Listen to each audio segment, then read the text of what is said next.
Okay बच्चों, तो last class में हमने वेव स्टार्ट कर दिया था। वेव्स क्या होती है ये समझ रहे थे, वेव को रिप्रेजेंट कैसे करते हैं, बाय वेव इक्वेशन हम रिप्रेजेंट करते हैं। वेव इक्वेशन किन का फंक्शन होना चाहिए, पोजीशन टाइम का होना चाहिए, वेव इक्वेशन की कैरेक्टरिस्टिक्स क्या होना चाहिए, उसकी डिफरेंशियल इक्वेशन क्या होना चाहिए अपन देख चुके थे। फिर अपन ने साइनसोइडल वेव इक्वेशन क्या होती है वो समझा था। साइनसोइडल वेव इक्वेशन के कुछ important characteristics like frequency, wavelength, ये सब क्या होती है सब देखा था, है ना। और फिर मैंने wave speed on string wave की स्पीड वगैरह भी डिराइव करा देती है ना। ये सारी चीजें अपनी हो चुकी थी और मैंने इसके ऊपर बेस्ड आपको 2 बिगनर बॉक्स होमवर्क में बोले थे। आई होप कि सबने करे हैं और उसमें कोई डाउट हो तो आप पूछ सकते हो, है ना। इट इज द टाइम कि आप अभी पूछ लीजिए डाउट्स, फिर अपन आगे बढ़ते हैं। तो बताइए अगर कोई डाउट है तो उन बिगनर बॉक्स में जल्दी से बताइए। कोई दिक्कत है?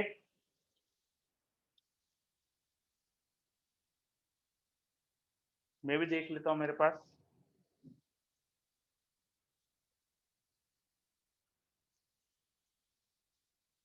आपने क्वेश्चंस करे हो, आपको जो डाउट है आप बता दीजिए फटाफट।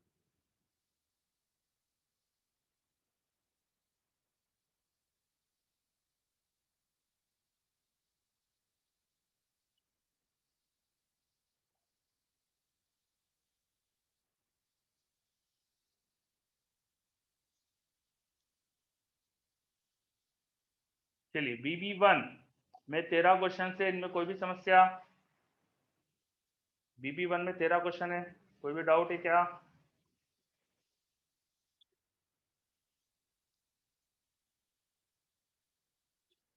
BB1 में 13 क्वेश्चन है, कोई भी doubt? Just a second, sir.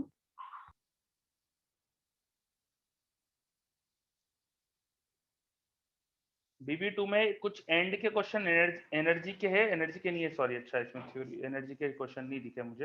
हाँ है, एनर्जी का 7 क्वेश्चन एनर्जी का है। तो एनर्जी मैंने पढ़ाई नहीं थी तो वो छोड़ के बाकी आप पूछ सकते हो। चलो BB1 का बता दो सबसे पहले तो। सर, जो हम्म। इलस्ट्रेशन हमने किए थे कि वेव हाँ फंक्शन को रिप्रेजेंट कर रहे हैं या नहीं, हाँ सर अगर हाँ। उसमें जीरो वैल्यू आती है तो वो वेव को रिप्रेजेंट करेंगे या नहीं? जीरो तो चल जाता है ना, मतलब जीरो में क्या, वेव का डिस्टर्बेंस जीरो है किसी पोजीशन पे, इट इज अलाउड। तो सर इलस्ट्रेशन फर्स्ट में सिर्फ बी और डी ही आंसर क्यों है सर? फर्स्ट वाला ए क्यों नहीं है? इन्फिनिटी है ना, इन्फिनिटी जा रहा था उसके अंदर। फर्स्ट वाला इसलिए था आंसर नहीं है क्योंकि जब एक्स इन्फिनिटी होगा, जब हम बहुत दूर जाएंगे तो डिस्टर्बेंस बहुत बड़ा हो रहा है। तो प्रैक्टिकली ऐसा थोड़ी होगा कि डिस्टर्बेंस की वैल्यू इन्फाइनाइट जैसी हो जाए, समझे। Yes sir. और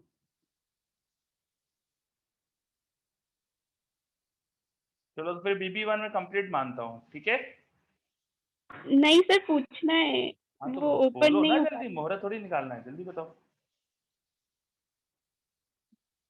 सर थर्ड में ऑप्शन सी वाला sir, maximum display. Maximum maximum particle displacement is 1 centimetre. तो आपको इक्वेशन दे रखी है और पूछा है कि मैक्सिमम डिस्प्लेसमेंट क्या होगा पार्टिकल का। ये y क्या है, y डिस्प्लेसमेंट ऑफ पार्टिकल ही तो बताया है इन्होंने। तो उसकी मैक्सिमम वैल्यू निकाल दो, एक फंक्शन है उसकी मैक्सिमम वैल्यू बतानी है।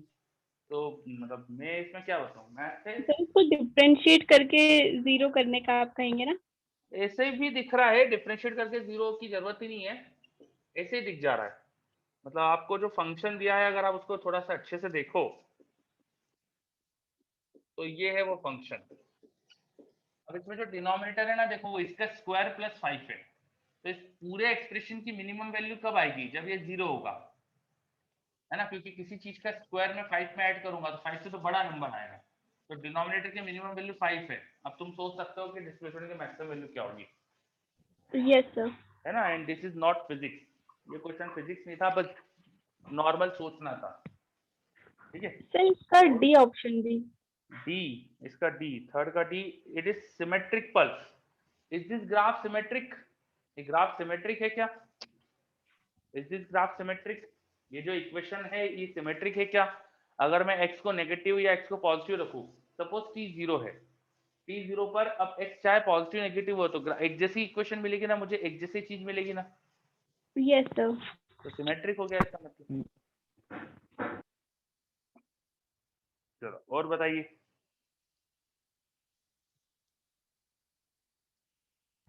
Sir question 7th। 7, a transverse wave pulse on a taut string is represented by, एक इक्वेशन दे रखी है वेव की, और क्या बोला है, y x are in metre and t in second, then speed of wave आप निकाल लो, minus coefficient of t upon coefficient of x, closest point on string which differs in phase by 60 degree are 1/6 metre apart. आपको string के दो point का phase difference चाहिए। Phase क्या होता है, जो वो साइन के अंदर एंगल लिखा होता है वो फेज होता है। तो आप अगर ध्यान से देखो, साइन के अंदर जो एंगल लिखा है वो लिखा है 2 pi into 10t minus x. आपको टाइम के साथ नहीं सोचना है, पोजीशन के साथ सोचना है ऑप्शन बी में। तो फेज डिफरेंस अगर पोजीशन के साथ देखेंगे, टाइम मान लो कांस्टेंट है, तो फेज डिफरेंस आ जाएगा 2 पाई डेल्टा एक्स, है ना। टाइम अगर कांस्टेंट है तो केवल एक्स का चेंज से फेज डिफरेंस ये लिख सकते हैं अपने, ठीक है। बस अब आपको फेज डिफरेंस दिया है और पोजीशन में डिफरेंस पूछा है। फेज डिफरेंस 60 डिग्री है, 60 डिग्री मतलब पाई/3 रेडियन होता है, और उसके लिए पाथ डिफरेंस क्या चाहिए वो बताना है। तो ये अभी बता सकते हो आप, 1/6 आ रहा है, यस सर। है ना। तो अब इसका जैसे D option, the phase of certain point on string changes by 120 in 1/20 second. अब इस ऑप्शन में पढ़ो तो एक पॉइंट पर सर्टन पॉइंट का फेज चेंज की बात चल रही है, विच टाइम, उन्होंने देखो ऑप्शन में टाइम लिखा है, तो अब फेज चेंज विद टाइम बोल रहे बोलो। एक्स को कांस्टेंट कर देंगे सर। हाँ, पोजीशन को कांस्टेंट कर देंगे, पोजीशन को, क्योंकि फेज डिफरेंस विद टाइम बोल रहे हैं इसके अंदर वो, तो ऐसा हो जाएगा इक्वेशन, ठीक है ना। अब उनको फेज डिफरेंस विद टाइम चाहिए, तो ये इक्वेशन आ जाएगी आपके पास।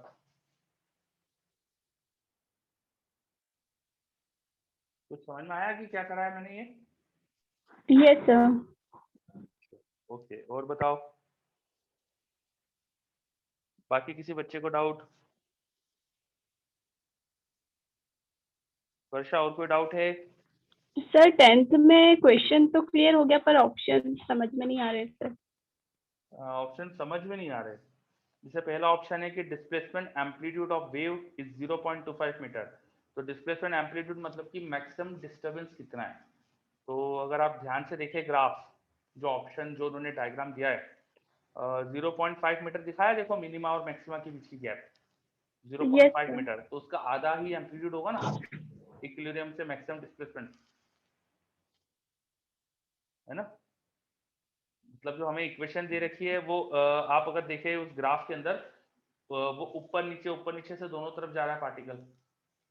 तो वो ऐसा है ना, जैसे साइनसोइडल मोशन हो रहा है, एसएचएम हो रहा है, तो एसएचएम में यस बीच सर। वाली पोजीशन इक्विलिब्रियम होती है, और वहां से कितना ऊपर या कितना नीचे गया वो एम्पलीट्यूड होता है।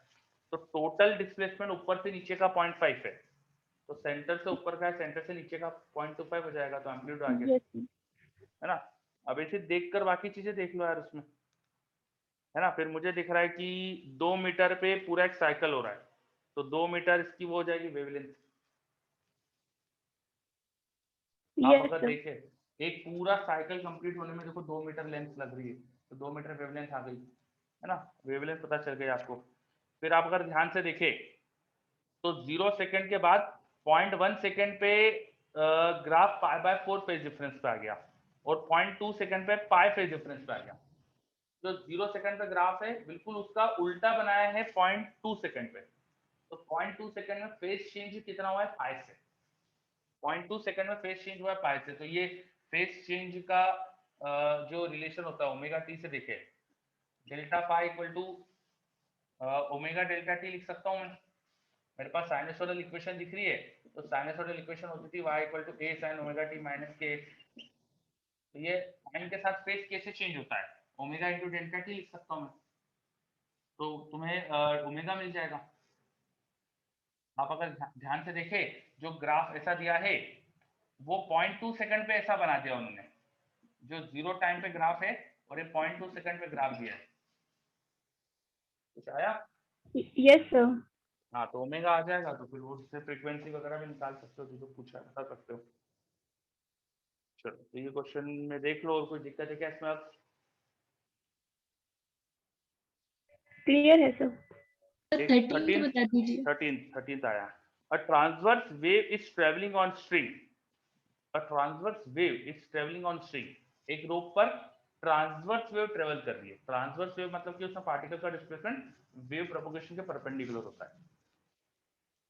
Is the general equation for equation of wave क्या होती है पूछा है, is the general equation for displacement of particle of the string at any instant. ठीक है, मतलब वेव इक्वेशन क्या बताती है कि भाई अलग अलग पोजीशन पर अलग अलग पार्टिकल का डिस्प्लेसमेंट क्या है at some time T, general time T पर क्या है। तो is the general equation for displacement of particle of string at any instant T, ये बोल सकते हैं अपन। Is the equation of shape of the string at any instant, ये भी बता सकते हैं अपन, भाई शेप भी होता है ये किसी इंस्टेंट पे, सही बात है। मस्ट हैव साइनसोइडल फॉर्म तो जरूरी नहीं है, ट्रांसवर्स साइनसोइडल ही हो जरूरी नहीं होता कभी भी। is an equation of displacement of particle at any one end at a particular time। किसी एक एंड पे डिस्प्लेसमेंट की इक्वेशन थोड़ी होती है वेव इक्वेशन, वो तो अपन को हर पॉइंट पे डिस्प्लेसमेंट बता देती है ना, उसमें एक्स और टी दोनों होते हैं। आप पोजीशन रखो, टाइम रखो, तो किसी पोजीशन पे किसी टाइम पर क्या डिस्प्लेसमेंट है वो बता देती है आपको वेव इक्वेशन। तो डी ऑप्शन जो बोल रहा है वो बोल रहा है कि किसी एक ही एंड का डिस्प्लेसमेंट बताती है, तो ये तो गलत है, डी गलत लग रहा है मुझे। सी भी गलत है, साइनसोइडल होना जरूरी नहीं होता। तो ए और बी दोनों सही दिख रहे हैं मुझे। आ रहा समझ में? Yes sir. तो और कोई डाउट यहां तक?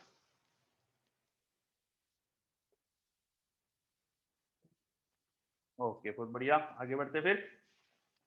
इसके बाद नेक्स्ट बिगिनर बॉक्स में मैंने बोला था करना है आपको, तो आई होप कि करा है वो आपने। इसमें एक क्वेश्चन बस एनर्जी का दिख रहा है मुझे, जो अभी पढ़ाया नहीं मैंने, बाकी तो सब हो जाने चाहिए थे। तो बताइए कुछ इसमें डाउट है क्या आपको?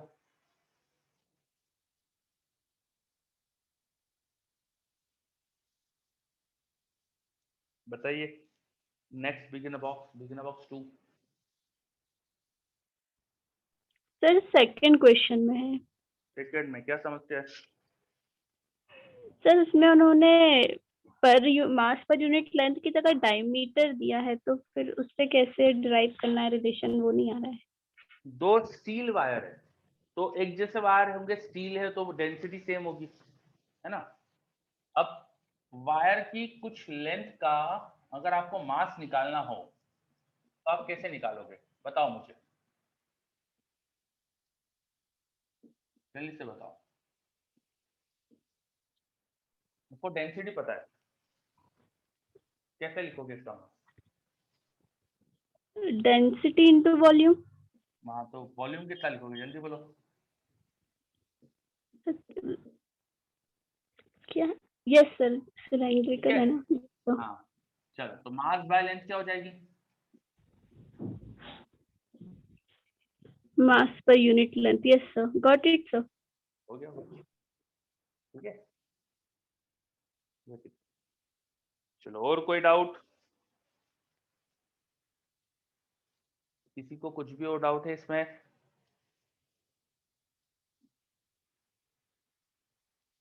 ये आपने अच्छा पूछा, मुझे अच्छा लगा कि डाउट पूछ आपने, बिल्कुल पिन पॉइंटेड पूछा कि आपको दिक्कत क्या है। आपको दिक्कत थी डायमीटर यूज करके मास पर यूनिट लेंथ लिखना, तो वो बहुत मुझे अच्छा लगा कि डाउट ऐसे ही पूछना चाहिए बच्चों को। बच्चे क्या करते हैं, क्वेश्चन नहीं आया, अब क्वेश्चन थोड़ी वो, उसमें कुछ चीज नहीं आती है, वो पिन पॉइंटेड आपको पता होना चाहिए कि क्या नहीं आ रहा है। गुड, चलो और कुछ डाउट? नो, बहुत बढ़िया, ठीक है।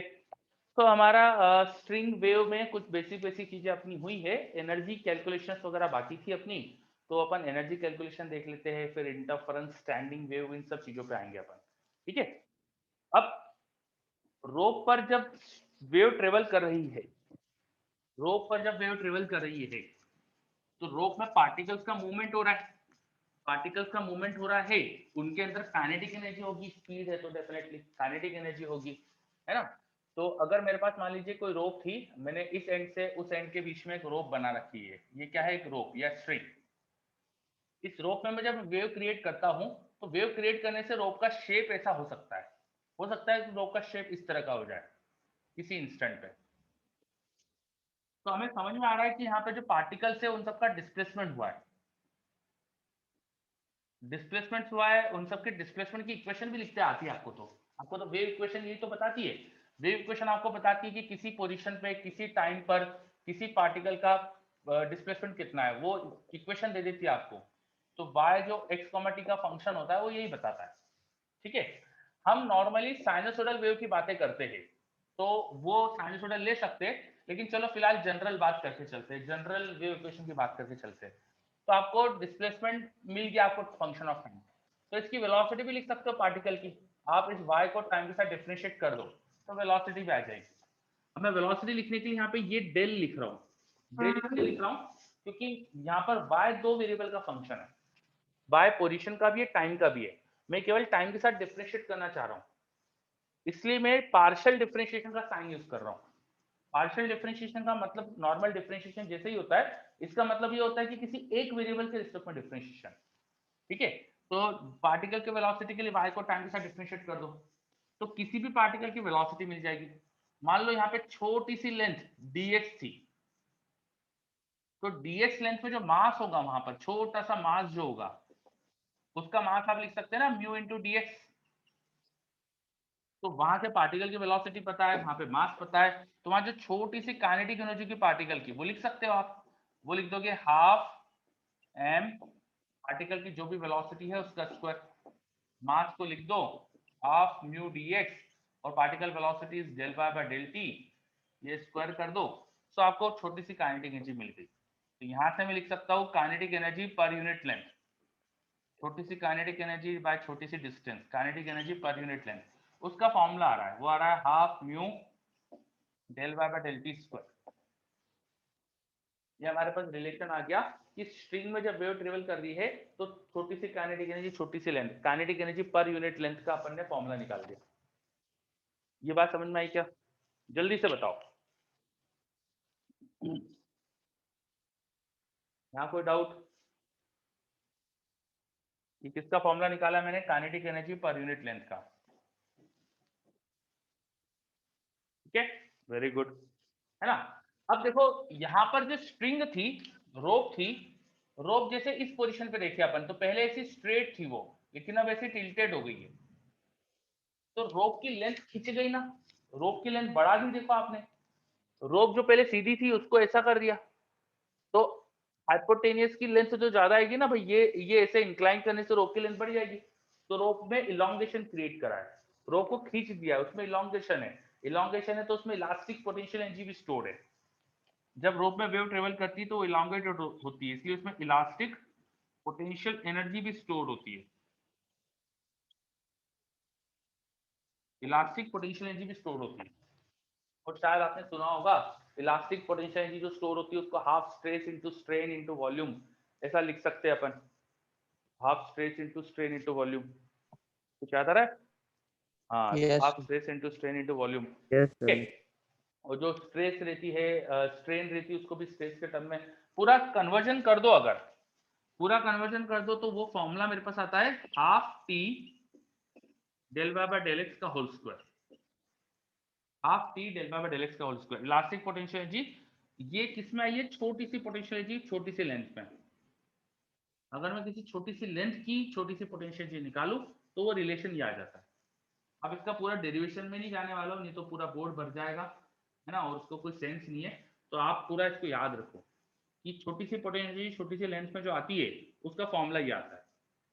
पर रोप में जब वेव ट्रेवल करती है तो याद होगा कि टेंशन इन द रोप, उसको अपन म्यू इंटू वी स्क्वायर लिख सकते हैं, where v is wave speed. Wave की स्पीड अगर v है तो टेंशन म्यू वी स्क्वायर होता है ना। तो वो चाहो तो उसको म्यू वी स्क्वायर भी डाल सकते हो, तो ये आ जाएगा half mu v square del Y by del x का होल स्क्वायर। ये क्या है? Potential energy stored per unit length. तो रोप में पोटेंशियल एनर्जी भी है और काइनेटिक एनर्जी भी है। अब दोनों के आपको मैंने फॉर्मूले बता दिए, बेसिक फॉर्मूले बता दिए। ये जो फॉर्मूले है वो जनरल वेव के लिए, जनरल किसी भी वेव में लगा सकते हैं इसे। लेकिन अभी हम स्ट्रिंग वेव को देखने वाले हैं, और रोप पर जो वेव होती है जनरल, अच्छा सॉरी, ये स्ट्रिंग वेव के लिए फॉर्मूले है, और हमने अभी किसी भी वेव के लिए लिख दिया है, चाहे वेव साइनसोइडल है या किसी भी वेव है। अब चलो स्पेसिफिकली साइनसोइडल वेव की बात करें। क्या होती है sinusoidal wave? What is a sinusoidal wave? Sinusoidal wave वो होती है जिसकी इक्वेशन साइनसोइडल वेव इक्वेशन आती है। इस वेव में सारे पार्टिकल एसएचएम करते हैं, तो उसकी इक्वेशन कुछ ऐसी आती है, a sin omega t minus K x, जहां k जो होता है वो ओमेगा बाय v होता है। याद है क्या? What is a sinusoidal wave? Sinusoidal wave की इक्वेशन पता है, तो इस y को टाइम के साथ दो बार डिफरेंशिएट करके आप काइनेटिक एनर्जी निकाल सकते हो, और पोजीशन के साथ डिफरेंशिएट करके पोटेंशियल एनर्जी भी निकाल सकते हो, है ना? तो वो अगर करो तो क्या आएगा, फटाफट लिख लेते हैं, फटाफट लिख लेते हैं।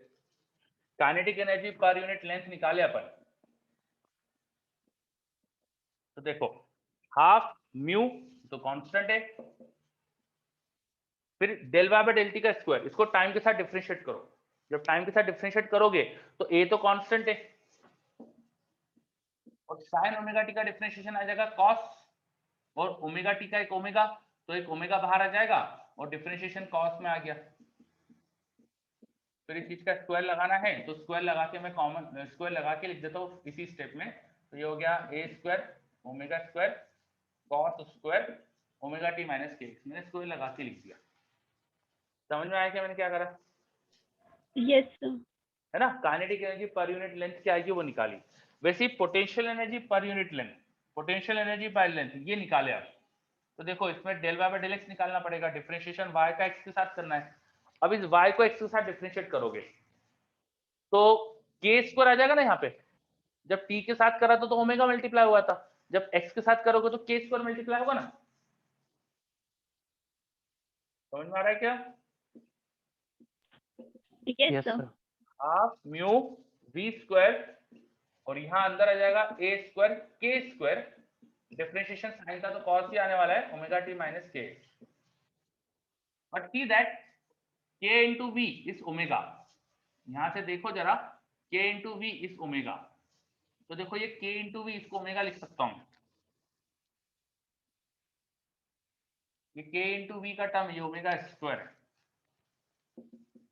तो half mu a square omega square cos square omega T minus K X, ये इक्वेशन आ गई। Potential energy per unit length और kinetic energy per unit length को जरा ध्यान से देखो, देखो जरा दोनों को अच्छे से, कुछ दिखा? इक्वल है सर। इक्वल है, वेरी गुड, दोनों इक्वल है। तो रोप में स्ट्रिंग पर जब वेव ट्रेवल करती है तो किसी भी छोटी सी लेंथ dx में काइनेटिक एनर्जी छोटी सी और पोटेंशियल एनर्जी छोटी सी इक्वल आती है। किसी छोटी सी लेंथ dx में जो पोटेंशियल एनर्जी है और किसी छोटी सी लेंथ dx में जो काइनेटिक एनर्जी है वो इक्वल आती है।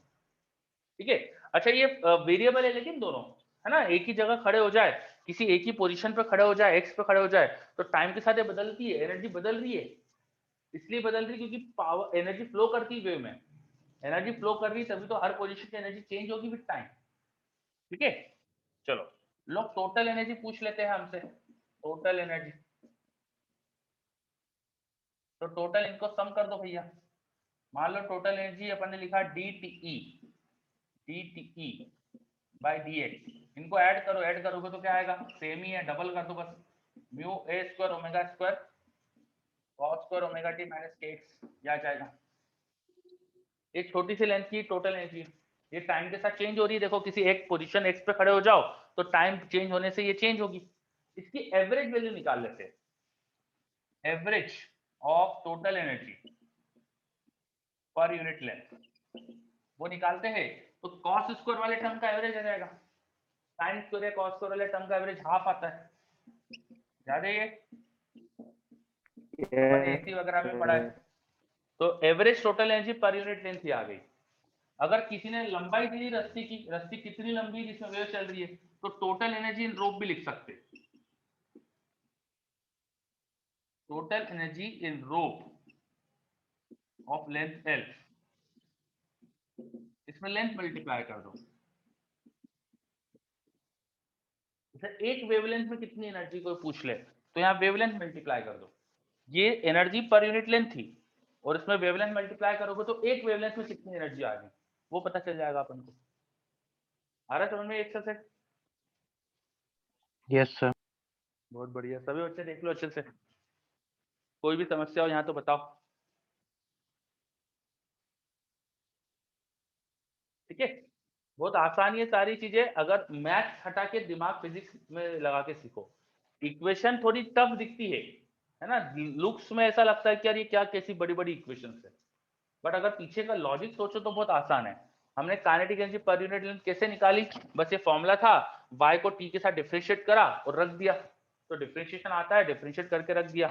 वैसे ही y को x के साथ डिफरेंशिएट करके रखा तो पोटेंशियल की पर यूनिट लेंथ आ गई, दोनों को जोड़ के टोटल एनर्जी लिख दी, टोटल एनर्जी का एवरेज लिखा तो कॉस स्क्वायर का एवरेज हाफ होता है, मैथ्स में सीखते हैं अपन लोग, अपन ने ऐसी सर्किट में भी पढ़ा था ये, तो वो हाफ लगा दिया, total energy per unit length आ गई। किसी लेंथ में एनर्जी चाहिए तो इनटू लेंथ कर दिया अपन ने, क्योंकि ये कांस्टेंट टर्म है अब। ठीक है, तो ये अपन ने total energy in a wave निकाली, किसी एल लेंथ की रस्सी में अगर वेव ट्रेवल कर रही है तो उसमें कितनी एनर्जी है वो निकाल दी अपन ने, ये एवरेज निकालिए। चलिए अब एवरेज एनर्जी लिखी मैंने। अभी बताओ, मैंने बोला कि अगर एक वेवलेंथ में एनर्जी लिखना हो तो बता सकते हो ना कितनी एनर्जी होगी, इन अ वेवलेंथ कितनी एनर्जी होगी, बता सकते हो? इसमें लेमडा मल्टीप्लाई कर दो, total average energy in a wavelength, उसमें लेमडा मल्टीप्लाई कर दो, half mu A square omega square into lambda. ठीक है, अच्छा वेव जब ट्रेवल करती है तो वेव v स्पीड से ट्रेवल करती है, तो वेव में जो भी एनर्जी पर यूनिट लेंथ है ये v स्पीड से ट्रेवल कर रही है, जो भी एनर्जी पर यूनिट लेंथ है वो v स्पीड से ट्रेवल कर रही है, v स्पीड से ट्रेवल कर रही है तो मैं इनटू स्पीड ऑफ वेव कर दूं तो मुझे पावर फ्लो मिल जाएगा, एनर्जी का flow, energy per unit length into speed कर दूं तो मुझे पावर फ्लो मिल जाएगा। तो एवरेज पावर फ्लो निकाले अगर अपन, average power flow in wave, वो हम लिख सकते हैं half mu A square omega square B, ये हमारे पास वेव की पावर फ्लो आ जाती है। कोई हमसे वेव में पावर कितनी फ्लो कर दी पूछे तो हम बता सकते हैं half mu A square omega square B. Power को, हाँ बोलो, एनी डाउट? सर ये एवरेज टोटल एनर्जी कैसे निकाली? एवरेज टोटल एनर्जी ये, यस सर। ये कॉस स्क्वायर वाले टर्म का एवरेज लिया बेटा मैंने, यहाँ पे बदल क्या रहा है, टाइम के साथ एक कॉस वाला टर्म ही तो बदल रहा है, यहाँ देखो एक ही जगह टाइम, तो इसका एवरेज निकाल लिया टाइम के साथ, यस हाफ आता है, साइन स्क्वायर या कॉस स्क्वायर का एवरेज हाफ आता है इन साइकिल। Yes sir. ठीक है, चलो तो Yes. Power flow in a wave निकाल दी, वेव कितनी पावर लेके जाती है। अच्छा ये एवरेज है, एवीजी यहाँ पे क्यों लिखा था एवरेज, इंस्टेंटेनियस पावर निकालना हो ना अगर आपको, कभी ऐसे तो वैसे मेन ट्रेन से तो पूछता नहीं कोई भी इंस्टेंटेनियस पावर, ठीक है, पर एडवांस में कभी कोई पूछ ले आपको जरूरत पड़े तो वो कैसे निकालेंगे, उसका पहले जनरल फॉर्मूला जैसे ये बताया था ना, वैसे जनरल फॉर्मूला देख लो, वो आता है half T del Y by del x del Y by del t, ये आता है इंस्टेंटेनियस पावर, किसी भी पॉइंट पर, किसी पोजीशन पर, वेव के किसी पॉइंट पर आपको इंस्टेंटेनियस कितनी पावर फ्लो हो रही है वो निकालना है, तो ये रहा फॉर्मूला। कैसे निकाला है फॉर्मूला मैंने, ये del Y by del t जो है पार्टिकल की वेलोसिटी है और ये पार्टिकल पे लगने वाला फोर्स है, ये टेंशन, रस्सी का टेंशन है, और del Y by del x slope है, तो टेंशन का स्लोप tan थीटा कंपोनेंट जो लिया अपन ने उससे पार्टिकल पे लगने वाला फोर्स मिल जाता है जो वेलोसिटी के अलोंग लग रहा है, और वो वेलोसिटी के अपोजिट होता है इसलिए माइनस आ गया यहाँ पे, तो माइनस फोर्स इंटू वेलोसिटी, ऐसे करके पावर आई है। ठीक है, पावर कैसे आई है, फोर्स इंटू वेलोसिटी, है ना, कैसे लिखा अपन ने ये, किसी पार्टिकल की वेलोसिटी अगर आप जानते हैं, रस्सी का टेंशन अगर टी है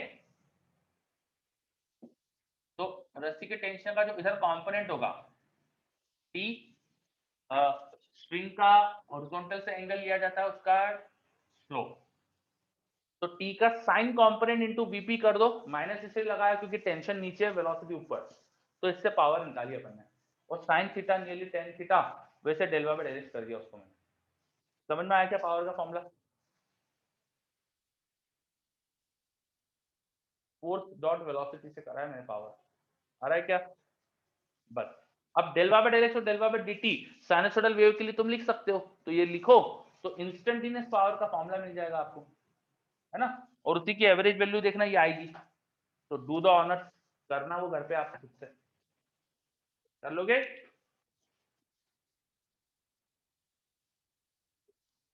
क्या कर सकते हो आप ये सब?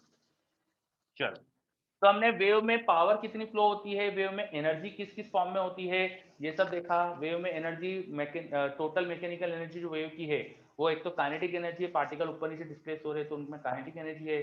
पोटेंशियल एनर्जी है, रस्सी खींच रही है तो उसमें इलास्टिक पोटेंशियल एनर्जी है। इन दोनों का एक्सप्रेशंस निकाले और दोनों के एक्सप्रेशंस इक्वल आ गए, इसका मतलब कि दोनों एक साथ मैक्सिमम, एक साथ जीरो, एक साथ मिनिमम होते हैं। ठीक है, जब पार्टिकल एक्सट्रीम पे होता है तो उसकी काइनेटिक एनर्जी जीरो हो जाएगी, बिकॉज स्पीड जीरो होगी एक्सट्रीम पर, तो वहां पोटेंशियल एनर्जी भी जीरो होगी। तो जैसे इस रोप में जो पार्टिकल यहाँ एक्सट्रीम पर है, इसकी काइनेटिक एनर्जी जीरो और यही पोटेंशियल एनर्जी भी जीरो है। यहाँ पार्टिकल की स्पीड मैक्सिमम होती है मीन पोजीशन पे, तो मीन पे स्पीड मैक्सिमम होती है, तो यहाँ काइनेटिक एनर्जी मैक्सिमम और पोटेंशियल एनर्जी भी मैक्सिमम, है ना। तो ऐसे आपसे पूछा जा सकता है कहाँ काइनेटिक एनर्जी मैक्सिमम, कहाँ जीरो होती है, ये सब चीजें। तो eight the position of mean position kinetic energy maximum, potential energy maximum, और एक्सट्रीम पर काइनेटिक एनर्जी, पोटेंशियल एनर्जी दोनों मिनिमम, जीरो। सर एक्सट्रीम पे पोटेंशियल एनर्जी तो मैक्सिमम होना चाहिए ना? क्यों बेटा, ये अपन ने देखा ना कि दोनों इक्वल है, दोनों इक्वल बोल दिया अपन ने, काइनेटिक तो उनके पोटेंशियल। मैग्नीट्यूड इक्वल आए हैं ना, हाँ, तो उनके एक्सट्रीम और मिनिमम वैल्यू सेम हो ये जरूरी नहीं है ना सर? मतलब इक्वल इक्वल आई ना काइनेटिक और पोटेंशियल, अगर पोटेंशियल मैक्सिमम तो काइनेटिक भी मैक्सिमम, दोनों इक्वल ही है ना। Yes sir. चलो, तो ये अपने वेव में पावर कैलकुलेशंस, एनर्जी कैलकुलेशंस वगैरह सब देखा, ठीक है। अब मैं हटा रहा हूँ ये सब, इसमें बहुत सिंपल सिंपल क्वेश्चन आते हैं, सिर्फ फॉर्मूला बेस्ड क्वेश्चन आते हैं। तो जैसे बिगिनर बॉक्स का क्वेश्चन है वो आप अब करना, बहुत आसान है, डाटा पुट करना है और आंसर आ जाएगा। फॉर्मूले पता होना चाहिए, बस डाटा पुट करो आंसर आ जाता है, ठीक है। तो अपन अब आगे बढ़ते हैं, ये हटा रहा हूँ सब में।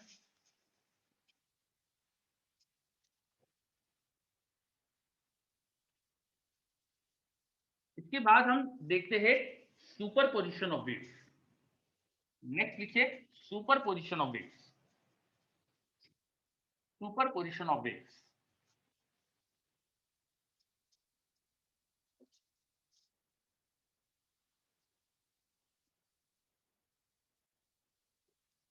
मान लीजिए मैकेनिकल वेव्स की बात कर रहे हैं अपन, मैकेनिकल वेव एक मीडियम में ट्रेवल करती है, तो मान लीजिए रोप की बात कर रहे हैं, रोप पर मैंने दो दो वेव प्रोड्यूस करा दी, ठीक है, दो तरह की वेव प्रोड्यूस करा दी मेरे पास। रोप पे कैसे वेव प्रोड्यूस करा दी, दो तरह की मेरे पास है ना, ऐसा 3 रोप का अरेंजमेंट था, 3 रोप थी इस तरह से, यहाँ पर एक रोप को दीवार से बांध दिया और इनमें मैंने वेव प्रोड्यूस करा दी, तो दोनों वेव ट्रेवल करके यहाँ पहुंचेगी, उसके बाद इस सिंगल वेव में जाने, सिंगल रोप में जाने लगेगी, है ना।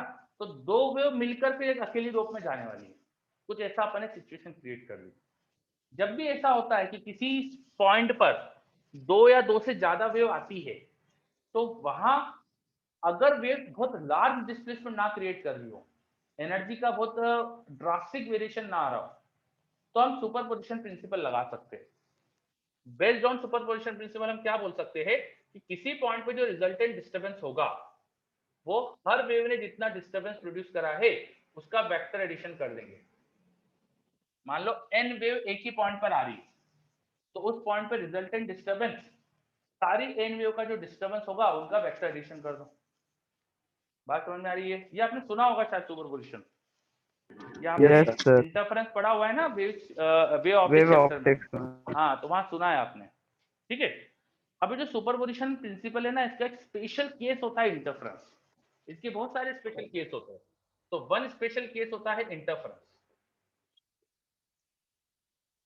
एक केस होता है स्टैंडिंग वेव्स,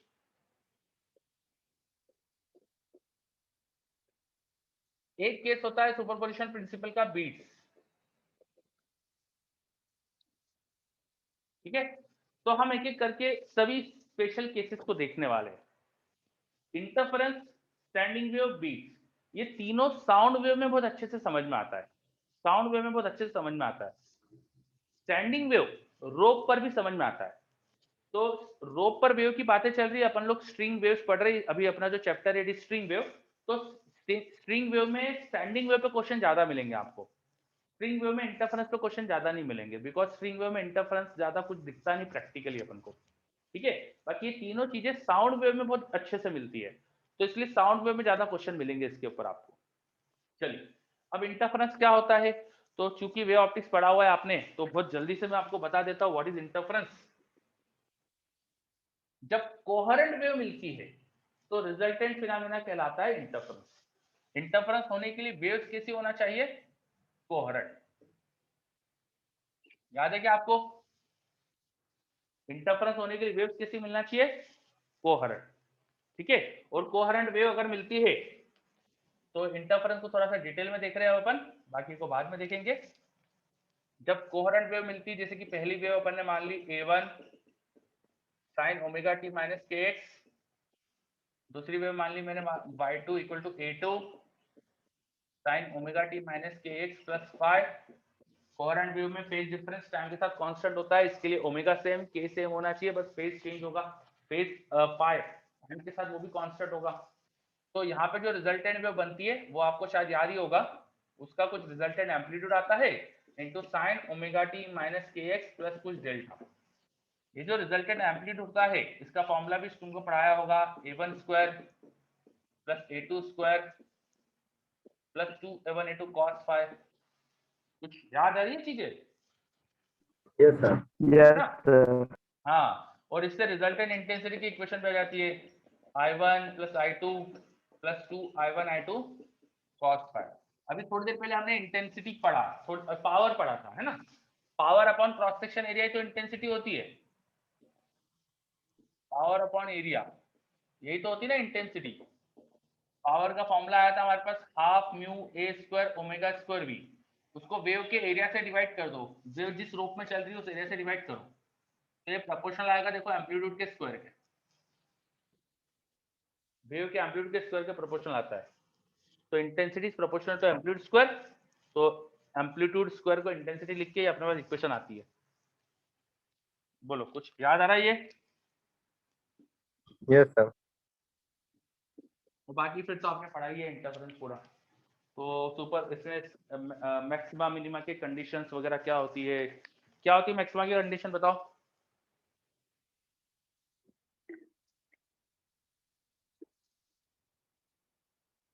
बोलो। The path of difference. equals to 1. Maxima की कंडीशन होती है कि फेज डिफरेंस 2n पाई होना चाहिए, वेव का फेज डिफरेंस 2n पाई होना चाहिए, और मान लो वेव अलग अलग पाथ ट्रेवल करके आ रही है तो path difference multiple of lambda होना चाहिए, तो कंस्ट्रक्टिव इंटरफेरेंस की कंडीशन आती है। डिस्ट्रक्टिव इंटरफेरेंस की कंडीशन क्या होती है कि फेज डिफरेंस पाई का ऑड मल्टीपल होना चाहिए। याद है सब? Yes, sir. sir. ओके, तो ये ज्यादा तो साउंड वेव में देखेंगे अपन, स्ट्रिंग वेव पे इसको क्वेश्चन मिलेंगे भी नहीं आपको, क्योंकि स्ट्रिंग वेव में इंटरफेरेंस ज्यादा होता नहीं है। तो इंटरफेरेंस अपन ने थोड़ा बेसिक एक बार रिवाइज कर लिया, ज्यादा इसको साउंड वेव में देखेंगे। आगे बढ़ते हैं अपन। अब इंटरफेरेंस का नेक्स्ट जो चीज है स्टैंडिंग वेव, ये रोप में बहुत अच्छे से दिखती है, रोप में बहुत अच्छे से दिखती है स्टैंडिंग वेव, ठीक है। क्यों दिखती है, किसी भी वेव को जब अपन ट्रेवल कराते हैं और अचानक मीडियम चेंज हो रहा हो, मीडियम में चेंज हो रहा हो, तो उस मीडियम के चेंज की वजह से वेव कुछ रिफ्लेक्ट होके भी आती है ना। स्टैंडिंग वेव बनने का रीजन क्या होता है, रिफ्लेक्शन। तो मान लो एक मेरे पास पतली सी रोप थी, उसके बाद एक थोड़ी हैवी रोप थी, एक पतली सी रोप है उसके बाद थोड़ी हैवी रोप है, और दोनों है ना एक ही टेंशन, दोनों को एक साथ ऐसे अरेंज करा है तो टेंशन दोनों में सेम होगा। दो रोप को इस तरह से बांधूंगा तो टेंशन सेम ही होने वाला है यहाँ पे, क्योंकि जो बीच वाला पॉइंट है वो दोनों से बंधा हुआ है, तो टेंशन अलग होगा तो वो दोनों तरफ मूव कर सकता है, वो सीधा ज्यादा टेंशन उधर चले जाएगा वो, तो दोनों में टेंशन सेम ही होना चाहिए। पर ये लाइट है, ये हैवी है, लाइट रोप होने की वजह से यहाँ पे जो वेव की स्पीड है वो क्या आएगी, वेव की स्पीड होती है root T by mu, mu कम होने से स्पीड ज्यादा आएगी, ठीक है। यहाँ स्पीड ज्यादा आएगी वेव की, और यहाँ पे स्पीड कम आएगी क्योंकि हैवी रोप है। आ रहा है क्या समझ में? Yes, sir. Yes, sir. जब भी ऐसा होता है कि मीडियम का चेंज है, जैसे लाइट रोप से फिर हैवी रोप आ रही है, मीडियम का चेंज है, तो जैसा ऑप्टिक्स में वेव का रिफ्रैक्शन होता है, लाइट का रिफ्रैक्शन होता है, वैसे यहाँ पर भी लाइट का रिफ्रैक्शन होता है और थोड़ी वेव रिफ्लेक्ट भी होती है। In this kind of situations अगर हम वेव सेंड करें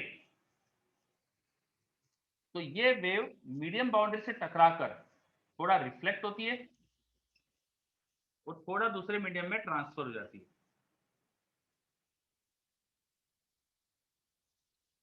वेव का दूसरे मीडियम में चले जाना इसे बोले जाता है रिफ्लेक्शन, और वापस उसी मीडियम में वापस आ जाना इसे बोलते हैं रिफ्लेक्शन। तो यहाँ पर वेव का क्या हुआ है, रिफ्लेक्शन, और इस जो दूसरे मीडियम में जाने का फिनोमेना ये क्या कहलाता है, रिफ्रैक्शन। वेव की एनर्जी जो भी हमने सेंड करी थी वो इस पॉइंट पर दो पार्ट में डिवाइड हो जाती है।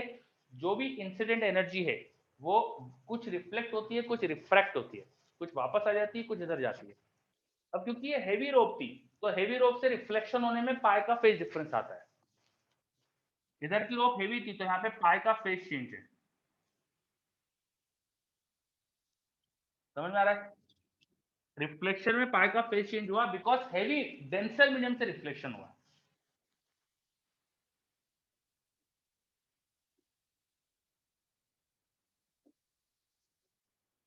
अब क्यों होता है पाई का फेज चेंज, तो we don't have this much time कि अपन ये मैथमेटिकली भी प्रूव करें कि पाई फेज डिफरेंस आएगा यहाँ पे पाई का।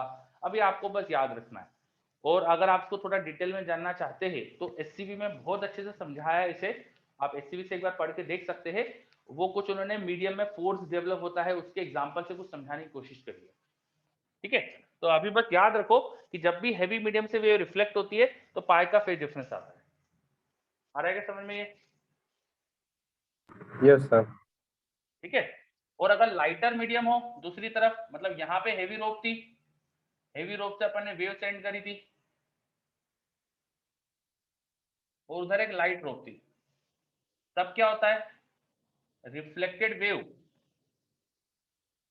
में कोई पाई का फेज चेंज नहीं आता है। अभी भी वेव रिफ्लेक्ट होती है। ये देखो ये रिफ्लेक्टेड वेव बनाई, मान लो v2 स्पीड से आ रही थी तो v2 स्पीड से वापस चली जाएगी, और वो लाइट रोप में v1 स्पीड से वेव उधर जाएगी, तो ये रिफ्रैक्शन होके वेव उधर गई है, ये हुआ है रिफ्रैक्शन, और ये हुआ है रिफ्लेक्शन। ये जो फिनोमेना हो रहा है वेव का रिफ्लेक्शन का, इसकी वजह से स्टैंडिंग वेव बन सकती है। तो पहले तो ये रिफ्लेक्शन होता है, ये समझ में आया क्या आपको? Yes, sir. सभी बच्चे देखिए, हम ये जो रिफ्लेक्शन है ना, वो रोप को अगर मैं बांध दूं, मान लो रोप यहाँ पे मैंने एक फिक्स एंड पे बांधी हुई है, ये फिक्स एंड है, दीवार पे बांधी हुई है, इसमें भी रिफ्लेक्शन होता है। यहाँ पर अगर हम वेव ट्रेवल करवाए, ये वेव इधर जा रही थी तो वापस जब आएगी तो इसमें भी पाई का फेज चेंज होता है। Fix and behaves like denser medium, fix and denser medium जैसा बिहेव करता है। तो वेव जब फिक्स एंड से रिफ्लेक्ट होकर आती है तो पाई का फेज चेंज आता है। रिफ्लेक्शन फ्रॉम फिक्स एंड, उसमें पाई का फेज चेंज आता है बिकॉज वो बिहेव कैसा करता है, लाइक डेंसर मीडियम। एक तरह से उधर वेव जा ही नहीं पा रही है, मतलब इतनी इतनी कम स्पीड है वहां पर कि वेव ट्रेवल ही नहीं कर पा रही है, वेव ट्रेवल ही नहीं कर पा रही है वहां पर, तो डेंसर है। डेंसर होने की वजह से डेंसर से रिफ्लेक्शन में पाई का फेज चेंज होता है, ऐसा आप याद रख सकते हो। तो जब रिफ्लेक्शन होता है फिक्स एंड से, तो ऐसा रिफ्लेक्शन होता है जैसे कि डेंसर मीडियम से हो रहा है, तो पाई का फेज चेंज आता है। बात समझ में आई क्या ये?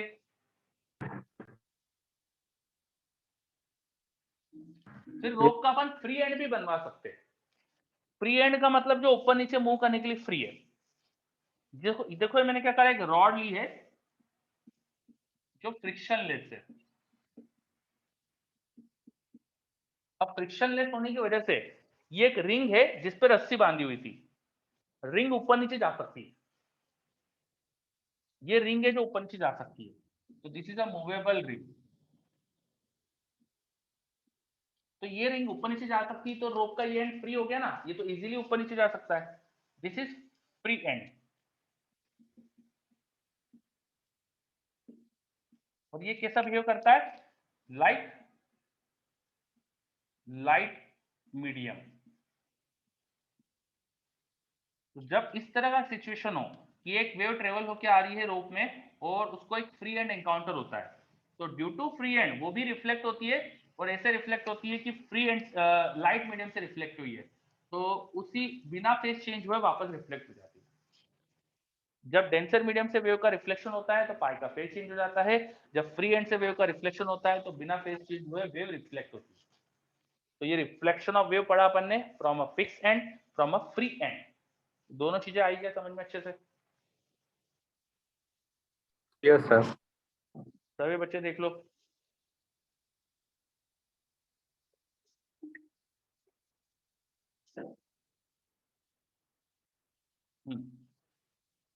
तो हम स्टैंडिंग वेव क्यों बनती है इसका रीजन जानने के लिए सबसे पहले मैंने आपको बताया कि वेव का रिफ्लेक्शन कैसे होता है।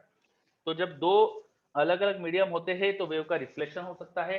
अगर रेयरर मीडियम से रिफ्लेक्शन होता है, रेयरर मतलब जहाँ वेव की स्पीड ज्यादा है वहां से वेव रिफ्लेक्ट करती है तो उसी फेज में वापस आती है। सॉरी, जहाँ वेव की स्पीड ज्यादा है उसे रेयरर बोलते हैं, बिल्कुल सही। तो उसी उसी फेज में वापस आती है। पर अगर डेंसर मीडियम से रिफ्लेक्शन होता है तो पाए फेज चेंज होकर वेव वापस आती है। एक फिक्स एंड जो होता है वो डेंस मीडियम जैसा बिहेव करता है तो वहां से रिफ्लेक्शन होने में पाई का फेज चेंज हो जाता है। एक फ्री एंड जो होता है वो रेरर मीडियम जैसा बिहेव करता है, लाइट मीडियम जैसा बिहेव करता है, तो वहां से रिफ्लेक्शन में फेज चेंज नहीं होता है। ये आपको सारी चीजें आपको याद रखना पड़ेगी। चलो, अब हम ये समझ गए हैं कि वेव जब टकराती है किसी एंड से तो रिफ्लेक्ट होती है। अब इमेजिन करो मेरे पास एक रोप थी, मैं इस एंड पे लगातार वेव क्रिएट कर रहा हूँ। ये वेव ट्रेवल कर रही है रोप में, ट्रेवल करेगी और दूसरे एंड पे टकराएगी, टकराकर वापस भी तो आएगी। अभी पढ़ा अपने रिफ्लेक्शन होता है ना, रिफ्लेक्शन होगा तो वापस आएगी। अगर फिक्स एंड होगा तो अपोजिट फेज में आएगी, फ्री एंड होगा तो उसी फेज में आएगी, पर वापस तो आएगी। तो इस रस्सी पर एक जाने वाली वेव और एक आने वाली वेव, दो वेव बनने वाली।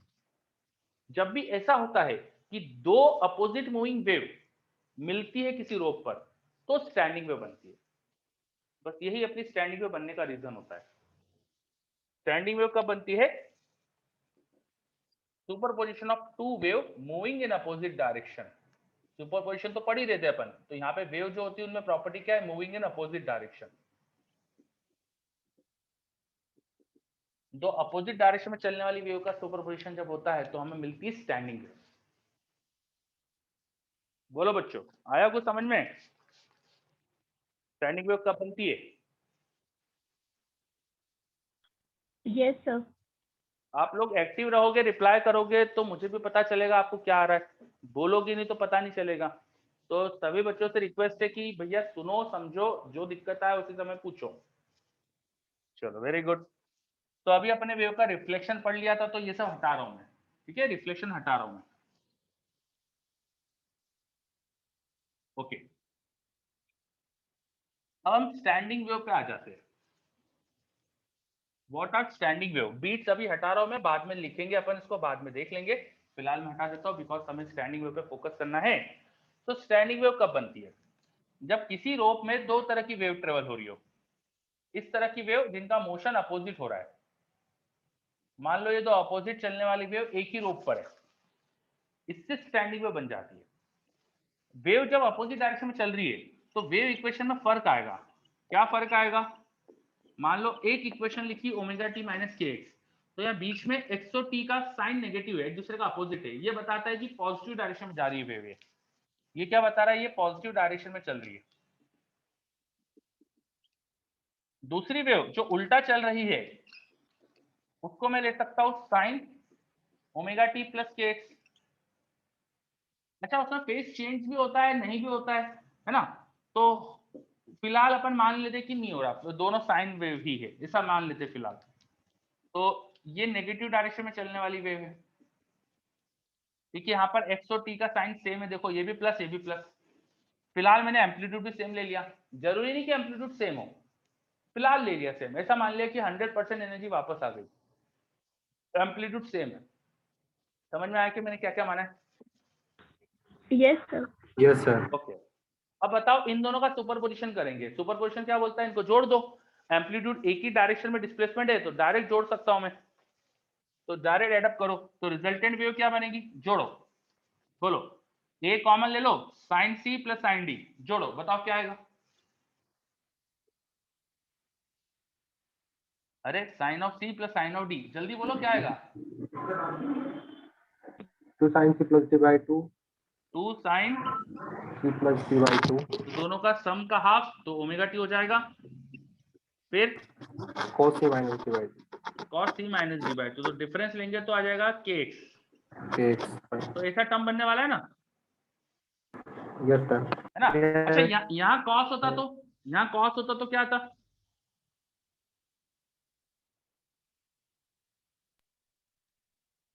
एक साइन एक cos होता तो क्या था,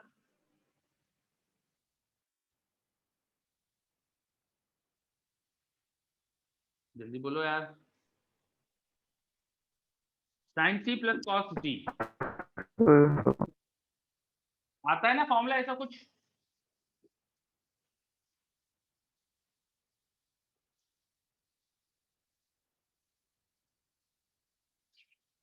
कुछ होता है कि नहीं, ऐसा नहीं होता क्या, चलो नहीं होता तो छोड़ो, ये बताओ यहाँ माइनस होता तो वेव अपोजिट फेज में आती, वो नेगेटिव डायरेक्शन में वेव आ रही है, माइनस में आती, फेज उल्टा हो जाता, तो यहाँ माइनस लगा देता मैं।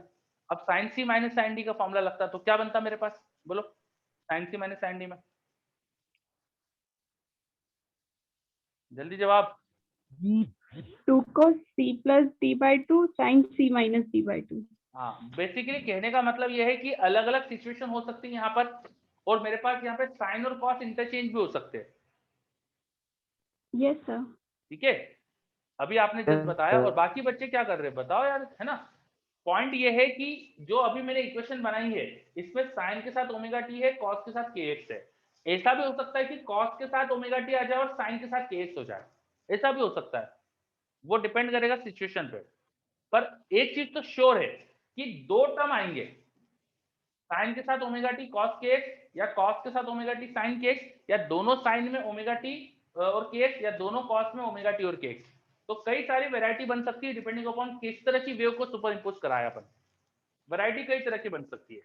तो इक्वेशंस पे ध्यान मत देना, है ना, जो इक्वेशंस बनेगी उनकी क्वालिटी पे, उनकी प्रॉपर्टीज पे ध्यान देना।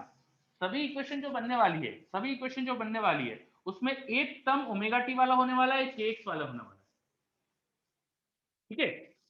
अब ये इक्वेशन ऐसा लग रहा है ना जैसे कि इस तरह से लिखा हो, 2a cos kx, फिर लिखा है sin omega T, this term is like amplitude, और ये एसएचएम की इक्वेशन है, amplitude into sin omega T, amplitude into sin omega T, and amplitude is dependent on position. तो ये जो हमारे पास इक्वेशन आ गई, ये बता रही है कि अलग अलग पोजीशन पे अलग अलग एम्पलीट्यूड है और सारे पार्टिकल एसएचएम कर रहे हैं, एम्पलीट्यूड ये है और सब एसएचएम कर रहे हैं। So all particle are performing SHM, but their amplitude is different. आ रहा है क्या समझ में?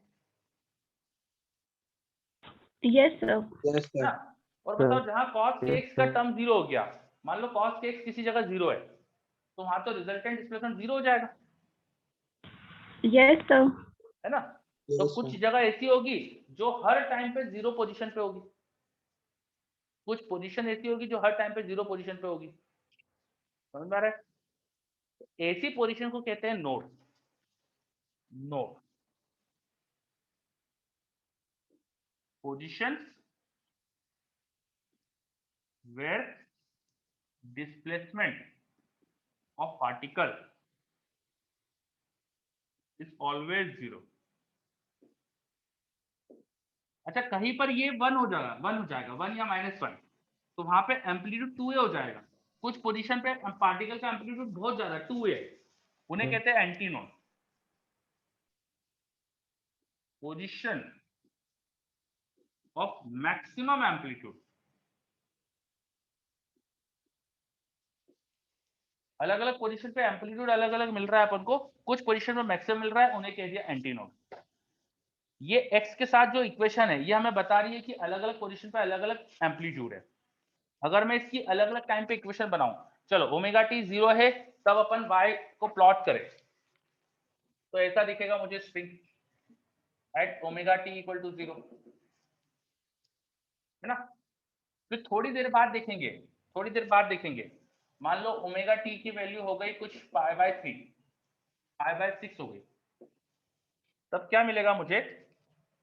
जो पोजीशन नोड की है वहां तो पार्टिकल हिलते नहीं दिखेगा मुझे, at the position of node particle move ही नहीं करेगा, पर एंटी नोड की पोजीशन पार्टिकल मूव करेगा।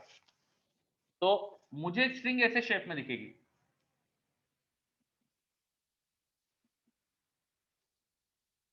थोड़ा सा और टाइम बढ़ाते, ओमेगा टी को चलो π/3 ले लेते, 60 डिग्री ले लिया, तो थोड़ा सा डिस्प्लेसमेंट और ज्यादा आएगा, 90 डिग्री ले लेते,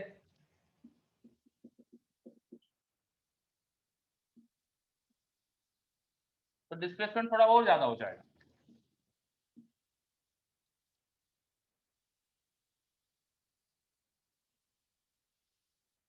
ठीक है, और टाइम बढ़ाते तो फिर डिस्प्लेसमेंट फिर से कम होते जाएगा।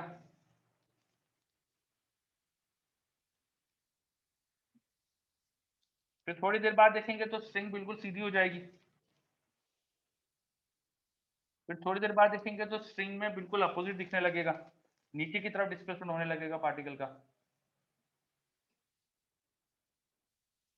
Okay, so if you draw this equation with different time, अलग अलग टाइम पर आप इसे प्लॉट करें, तो साइन वाला जो टर्म है ये टर्म कभी जीरो है, फिर धीरे धीरे बढ़ते बढ़ते +1 हुआ, +1 के बाद धीरे धीरे फिर कम होते होते जीरो होगा, जीरो के बाद फिर नेगेटिव जाएगा। तो ये टर्म टाइम के साथ चेंज हो रहा है ना, टाइम के साथ पहले जीरो से मैक्सिमम गया, फिर जीरो, फिर नेगेटिव मैक्सिमम, फिर जीरो आया। ठीक है, और स्ट्रिंग पे अलग अलग पोजीशन पर, कुछ पोजीशन पे जहां पर cos kx जीरो हो गया था, वहां पर हमेशा पार्टिकल अपन को जीरो पोजीशन पे दिखेगा, यहां पर पार्टिकल हमेशा जीरो पोजीशन पर है। तो ये जो पोजीशन है जहां पर पार्टिकल हमेशा जीरो पोजीशन पर है, बस इसे कह देते हैं नोड। ये सब पोजीशन है नोड। यहाँ पार्टिकल, यहाँ cos kx की वैल्यू जीरो हो गई, तो यहाँ हमेशा ही जीरो डिस्प्लेसमेंट है पार्टिकल का। अच्छा, दोनों नोड के बीच में cos जीरो है, यहाँ पे भी cos जीरो है, तो बीच में cos की वैल्यू +1 हुई होगी या -1 हुई होगी। जहां +1 हुई है तो वहां पार्टिकल का एम्पलीट्यूड मैक्सिमम हुआ था, जब -1 हुई है वो नेगेटिव में गया था पार्टिकल। तो ये नोड नोड के बीच में अपन को क्या दिख रहे हैं? ये अपन को दिख रही है पोजीशन ऑफ एंटी नोड, ये एंटी नोड की पोजीशन दिख रही है, और ये नोड की पोजीशन दिख रही है, ये एंटी नोड, ये नोड। समझ में आ रहा है? If you observe, node node के बीच में एंटी नोड है, और एंटी नोड पे देखो एम्पलीट्यूड कितना ज्यादा है। Yes sir. ठीक है, तो रोप को अगर ध्यान से देखे, रोप में क्या दिखेगा? रोप में मुझे जो बीच में पार्टिकल है, नोड नोड के अलावा बीच में पार्टिकल मैक्सिमम डिस्प्लेसमेंट जाएंगे, फिर वापस रोप सीधी होगी, फिर नेगेटिव में जाएंगे, फिर सीधी होगी। तो अगर मैं रोप में यहाँ लेके दिखाऊं, रोप होना चाहिए हमेशा पास में यार, जस्ट अ सेकेंड। चलो, मुझे एक ये रोप जैसी कुछ मिल गई है ना, ये रोप जैसा कुछ है, इसको मैं थोड़ा सा टाइट करने की कोशिश करता हूँ, है ना। और इसको अगर आप बीच में से पकड़ के खींचे कोई, अब यहाँ तो कोई खींच ही नहीं पाएगा, तो मैं कोशिश करता हूँ, कुछ ट्राई करता हूँ इसको बीच में से पकड़ के खींचने की। ठीक है, इसको एक एंड अपन फिक्स कर देते हैं, कहाँ करो फिक्स में? सर बोर्ड से कर दीजिए, बोर्ड के कॉर्नर से। हाँ, ये अच्छा आइडिया है तुम्हारा।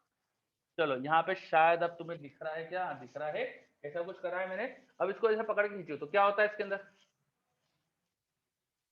देख पा रहे हो आप? देख पा रहे थे क्या होता है? Yes. ये ऐसे ऐसे ऊपर नीचे वाइब्रेट करती है, यस सर। ऐसे ऊपर नीचे होता है। तो अगर रोप को, इसको ध्यान से देखे, इसके दोनों एंड मैंने पकड़ रखे थे, तो वहां नोड है, तो रोप पहले सीधी थी, फिर थोड़ी सी ऊपर गई, फिर थोड़ी और ऊपर जाएगी, फिर थोड़ी और ऊपर जाएगी, फिर वापस नीचे आएगी, फिर ऐसे गई, ऐसा चलता है रोप में वाइब्रेशन। घर पे कपड़े सुखाने का तार हो ना, कहीं पे अच्छा टाइट तार बंधा हुआ हो, तो उसको बीच में से पकड़ के खींचना, तो तार में ऐसा मोशन दिखता है आपको, देखा होगा आपने। वही चीज हो यस रही है सर। यहाँ, सेम चीज हो रही है। ठीक है, पर जो आप जो तार का मोशन घर पे देखोगे, उसमें क्या होता है कि दोनों एंड फिक्स है, तो दोनों एंड पे तो नोड बनते हैं, बीच में एक एंटी नोड बनता है। मैंने यहाँ पे थोड़े ज्यादा दिखाया आपको, यहाँ पे एंटी नोड का नंबर मैंने थोड़ा ज्यादा दिखाया। अपन प्रैक्टिकली ज्यादा एंटी नोड बनवा नहीं पाएंगे, लेबोरेटरी में बन जाते हैं। लैब में आइडियल सिचुएशंस में करो ना तो हो जाता है, और घर में जो तार पे उतना फ्रीक्वेंसी से आप वाइब्रेट करा नहीं पाते हो कि उसमें मल्टीपल एंटीनोड बन जाए। तो स्टैंडिंग वेव का मतलब समझ में आ रहा है क्या आपको? What is standing wave? Standing wave होगी तो क्या दिखता है वायर के अंदर, बताइए। Yes, sir. ठीक है, चलिए अब बताओ नोड की पोजीशन की स्पेशलिटी क्या थी? नोड की पोजीशन पे क्या होता है? Particle is always at rest. At position of node particle is always at rest. Particle देखो यहाँ हमेशा रेस्ट पर है। So node is classified as the position where particle is always at rest. Antinode क्या होता है? जहां पार्टिकल का एम्पलीट्यूड मैक्सिमम है। ठीक है, नोड के लिए cos kx क्या हो जाएगा? 0। cos kx 0 कब होगा? जब kx क्या मिले अपन को?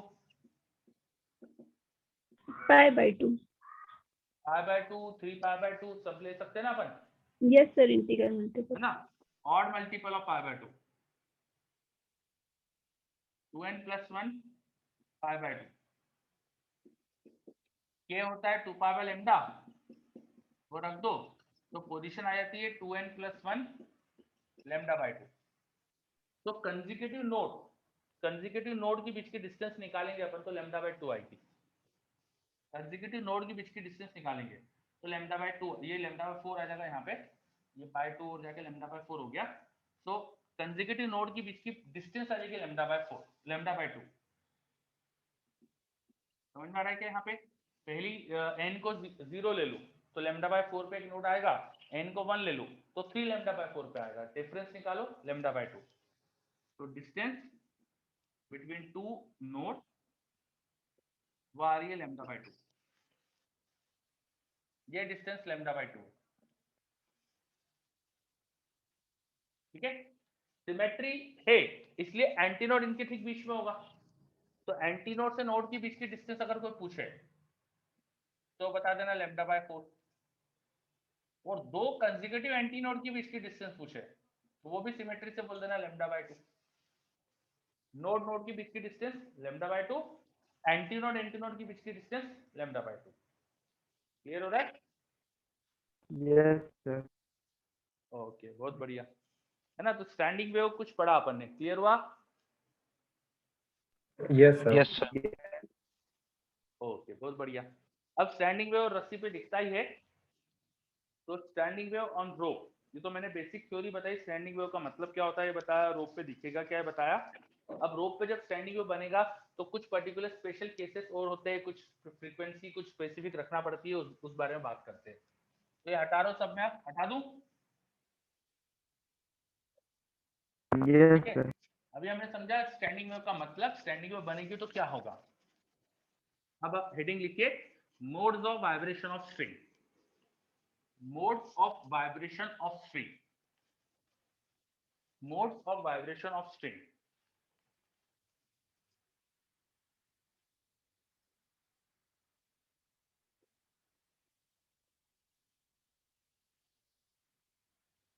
देखो, अगर कोई स्ट्रिंग, पहला केस ले रहा हूं मैं, स्ट्रिंग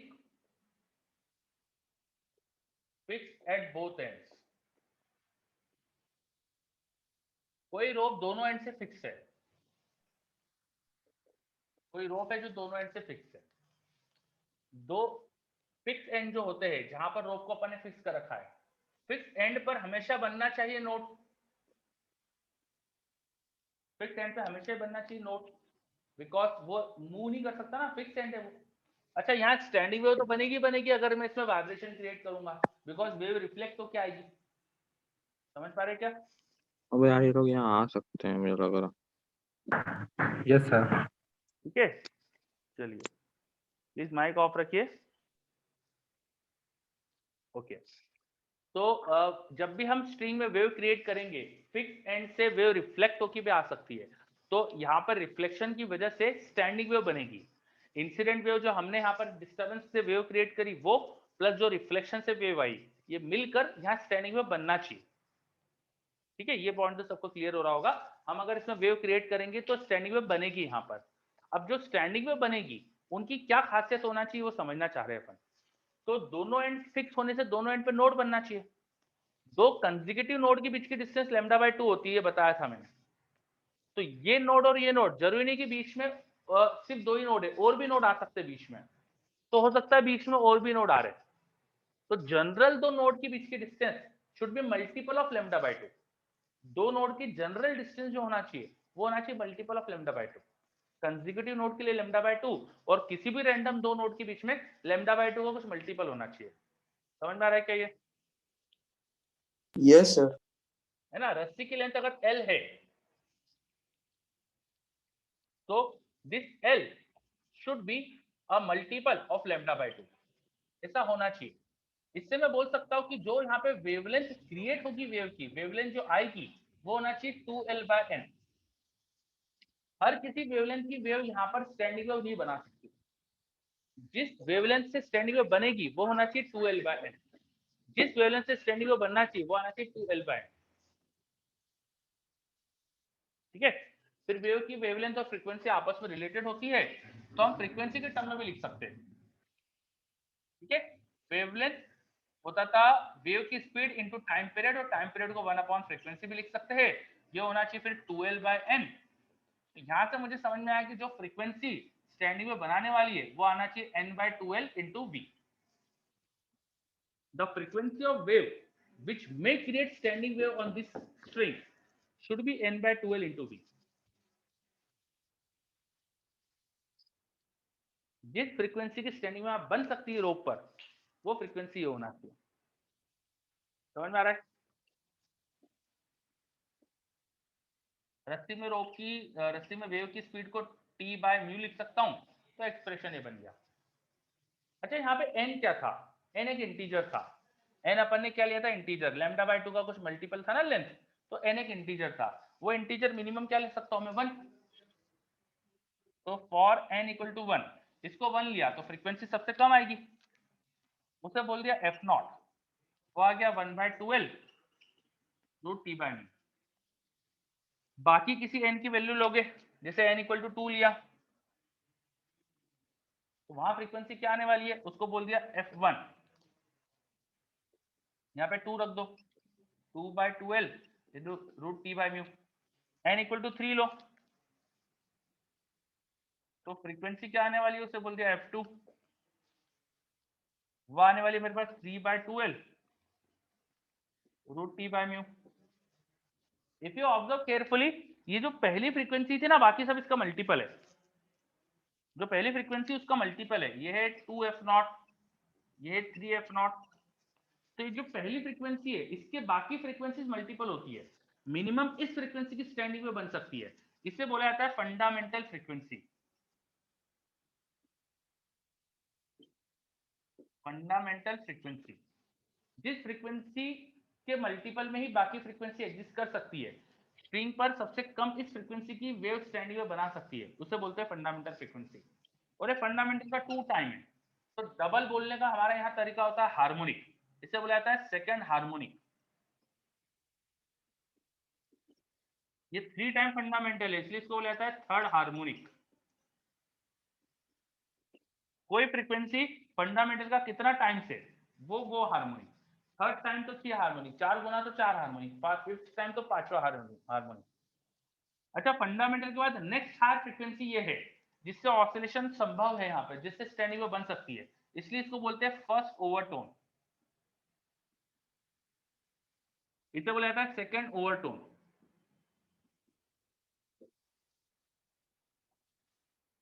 फंडामेंटल फ्रीक्वेंसी से हायर वो फ्रीक्वेंसी जिससे ऑसिलेशन हो सकता है, उसे first overtone. Second higher frequency second overtone. ये समझ में आ रहा है कि ये सब नाम?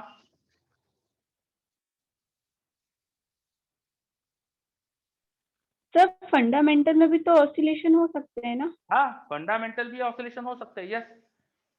इस रस्सी में जो स्टैंडिंग वेव बन सकती है उसकी कम से कम फ्रीक्वेंसी फंडामेंटल फ्रीक्वेंसी है।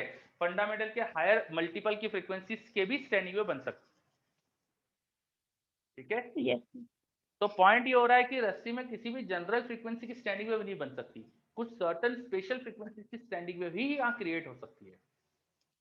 चलिए सर ओवरटोन बता दीजिए एक बार। हाँ, ओवरटोन क्या होता है?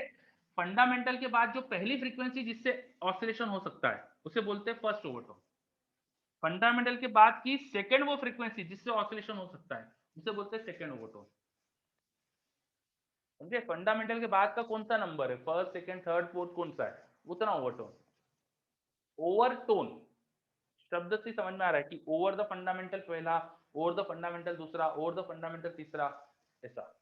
Yes sir. ठीक है, चलो। तो स्टैंडिंग वेव में रस्सी पर जब स्टैंडिंग वेव क्रिएट होती है तो हर किसी फ्रीक्वेंसी की स्टैंडिंग वेव नहीं बनती है, फ्रीक्वेंसी कुछ स्पेसिफिक होगी जिसकी स्टैंडिंग वेव बन सकती है। उनका मतलब, उन फ्रीक्वेंसीज का फॉर्मूला क्या आता है, उनका अपन ने आपस में रिलेशन क्या, ये सब दिखा। ठीक है, अगर कोई कहे कि स्ट्रिंग पहली ओवरटोन में वाइब्रेट कर रही है, इसका मतलब स्ट्रिंग में जो फ्रीक्वेंसी है वो उन्होंने दे दी आपको, वो 2f0 है।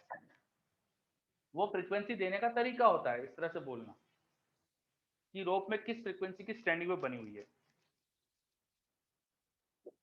चलिए, तो ये थ्योरी अगर क्लियर है। अच्छा, रोप अपन अभी मैंने किस तरह की ली थी, दोनों एंड पे फिक्स, तो दोनों एंड पे तो नोड बनना चाहिए।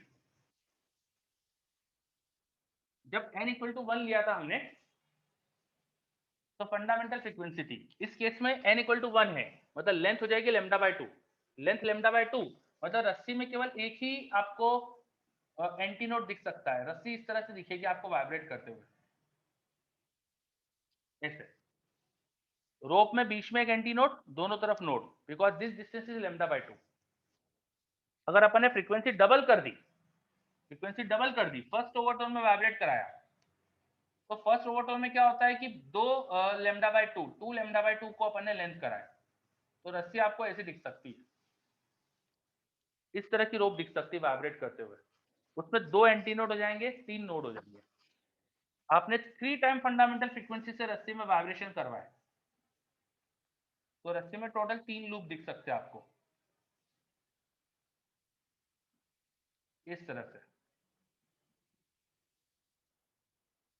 तो सेम ही रोप है वो, मैंने थोड़ी बड़ी बना दी थर्ड केस में लाते लाते, पर वो सेम लेंथ की बनाओ आप। लेंथ इन तीनों में सेम रखना रस्सी की, ये रस्सी की टोटल लेंथ तीनों में सेम होना चाहिए, रस्सी की लेंथ चेंज नहीं कर रहे अपन, पर उसमें जो वेवलेंथ प्रोड्यूस हो रही है वो छोटी होती जाएगी। समझे? मैं अगर सही से बना दूं डायग्राम, तीनों में सेम लेंथ से बनाना चाहिए मुझको। तो पहले केस में रोप में कुछ ऐसे वाइब्रेशन दिखेंगे, दूसरे केस में रोप में कुछ ऐसे वाइब्रेशन दिखेंगे, और तीसरे केस में ऐसे दिखेंगे। जो वेवलेंथ ऑफ वेव है वो कम होते जा रही है। आ रहा है क्या समझ में ये?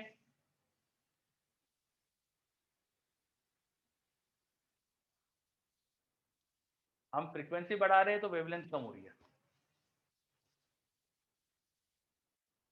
आपसे number of node, anti node, ये सब भी पूछ सकते हैं।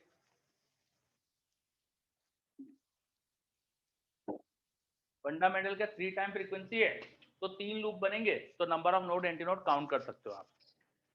चलिए, तो ये अपन ने पढ़ा कि रस्सी दोनों एंड पे फिक्स होती है, तो उसमें कौन कौन सी फ्रीक्वेंसी की स्टैंडिंग वेव बन सकती है। अब जरूरी नहीं कि रस्सी हमेशा दोनों एंड पे फिक्स हो। Case 2, rope fix eight one and free at other.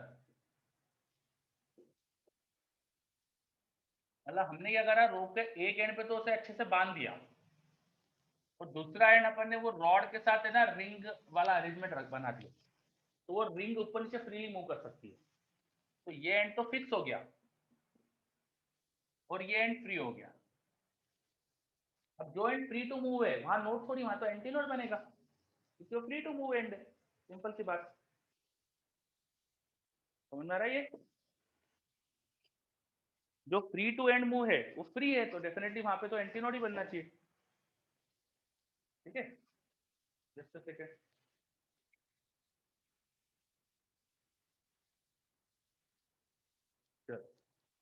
तो यहाँ फिक्स एंड है तो यहाँ पे बनना चाहिए नोड, यहाँ फ्री एंड है तो यहाँ बनना चाहिए एंटी नोड। अब नोड से कंसेक्यूटिव नोड की डिस्टेंस होती है लैम्डा बाय 2, और नोड और एंटी नोड की लैम्डा बाय 4 अपन ने देखा था थोड़ी देर पहले। यहां रस्सी की लेंथ अगर L है तो नोड से एंटी नोड की डिस्टेंस वो होगी multiple of lambda, odd multiple of lambda by 4, 2n plus 1 lambda by 4। Node से कंसेक्यूटिव नोड लैम्डा बाय 2, λ/2 को जोड़ दो और बाद में λ/4 जोड़ो, तो ऑड मल्टीपल ऑफ λ/4 हो जाएगा। जैसे λ/2 प्लस λ/4 करोगे तो 3 λ/4 होगा, λ/2 प्लस λ/2 प्लस λ/4 करो तो 5 λ/4 आएगा। तो आप अगर करके देखना, नोड और एंटी नोड के बीच की डिस्टेंस जो आएगी वो ऑड नंबर इंटू λ/4 आने वाली, ऑड नंबर ऑफ λ/4 आने वाली। तो अब रस्सी की लेंथ पे कंडीशन ये हो गई, इसका मतलब जो रस्सी में वेव प्रोड्यूस होगी उसकी वेवलेंथ पे कंडीशन आ गई, वो आ गई हमारे पास 4l/2n+1। वेवलेंथ पे कंडीशन है तो फ्रीक्वेंसी पे लिख सकते हैं, जैसे यहाँ लिखा था वेवलेंथ को v/f करके फ्रीक्वेंसी पे कंडीशन लिख सकते हैं। तो फ्रीक्वेंसी पे लिखोगे तो आ जाती है 2n+1/4l इंटू v, v को √2p/v भी लिख सकते हो। तो अब जो फ्रीक्वेंसी है जिससे रोप में स्टैंडिंग वेव बन सकती है उसका फॉर्मूला आ गया तुम्हारे पास। और इसमें सबसे छोटी फ्रीक्वेंसी क्या हो सकती है, देखो n को 0 ले लो तो सबसे छोटी फ्रीक्वेंसी मिल जाएगी आपको, उसे कहा जाता है फंडामेंटल। n इक्वल टू 0 लेने पे आ रही है, वो n 0 लेना इंपॉर्टेंट नहीं है, इंपॉर्टेंट है कि सबसे छोटी फ्रीक्वेंसी है, तो उसको बोला जाता है फंडामेंटल। अब वो आने वाला है 1/4l/t/m। जो इस केस की फंडामेंटल थी ना वो थी 1/2l/t/m और वहां आ रहा है 1/4l। मतलब कि अगर मैं सेम लेंथ रखूं रोप की, सेम टेंशन सेम म्यू रखूं, तो इस केस कर देने से फ्रीक्वेंसी आधी हो जा रही है। देखो आधी है ये फंडामेंटल इसकी, है ना। सेम रोप रखी, उसका एक एंड फिक्स दूसरा एंड भी फिक्स रखा, तो जो फ्रीक्वेंसी आती है वो फ्री एंड वाले से डबल, फ्री एंड वाले में आती। चलो तो इसे बोलते हैं फंडामेंटल फ्रीक्वेंसी।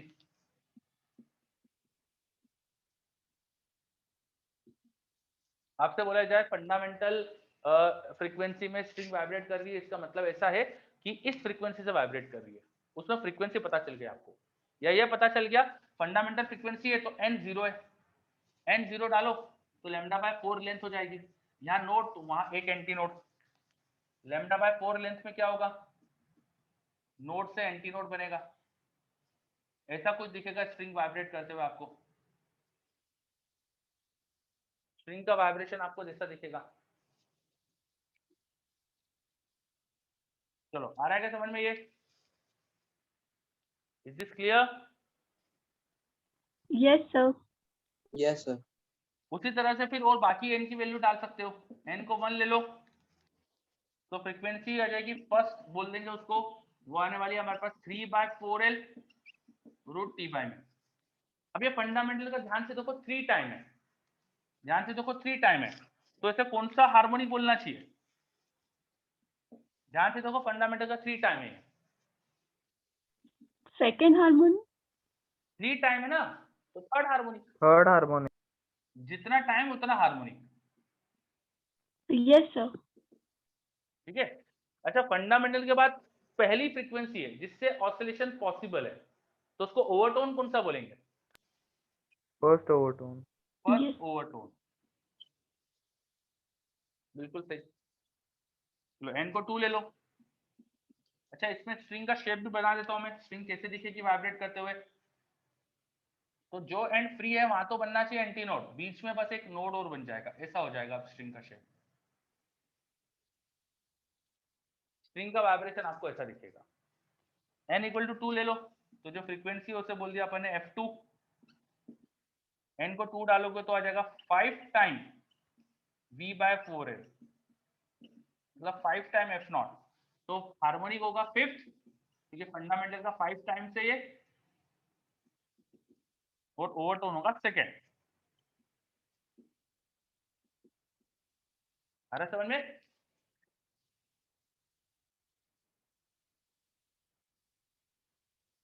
फंडामेंटल का जितना टाइम उतना हार्मोनिक। तो इस वाले केस में हमेशा ऑड हार्मोनिक ही प्रेजेंट होते हैं, या तो फंडामेंटल या उसका 3 टाइम्स या उसका 5 टाइम या उसका 7 टाइम, कि सिर्फ ऑड हार्मोनिक होते हैं, और इसमें ऑड और इवन दोनों हार्मोनिक हो सकते हैं। चलो तो ये अपन ने पढ़ा कि किसी रोप में अगर हम स्टैंडिंग वेव बनवाए, तो वेव भी बनवाए तो स्टैंडिंग वेव भी बनेगी, क्योंकि फिक्स एंड फ्री एंड पे रिफ्लेक्शन तो होगा ही। तो रोप में अगर मैं वेव क्रिएट करूं तो स्टैंडिंग वेव बन जाएगी, और किन किन फ्रीक्वेंसी की स्टैंडिंग वहां बन सकती है वो समझा अपन ने। आ रहा है समझ में आपको? Yes. Yes, sir. इस पे बहुत क्वेश्चन आते हैं। सबसे ज्यादा क्वेश्चन स्ट्रिंग वेव पे अगर आप देखोगे तो इसी पे मिलेंगे। ठीक है, तो अब आपका काम है, बहुत सारी थ्योरी हो गई है। अब अगर आप मॉड्यूल ध्यान से देखें, मॉड्यूल देखना आप बाद में, तो मैं बता देता हूँ उसमें। देखो रिफ्लेक्शन वगैरह क्या होता है ये मैंने बताया आपको। तो BB3 हो जाएगा आपसे। स्टैंडिंग वेव की पूरी थ्योरी अपन ने देख ली है, तो वो आप थ्योरी रिवाइज कर सकते हो इससे मॉड्यूल से। सोनोमीटर क्या होता है वो भी देखना, बहुत सिंपल सी चीज होती है, आपको आ जाएगा।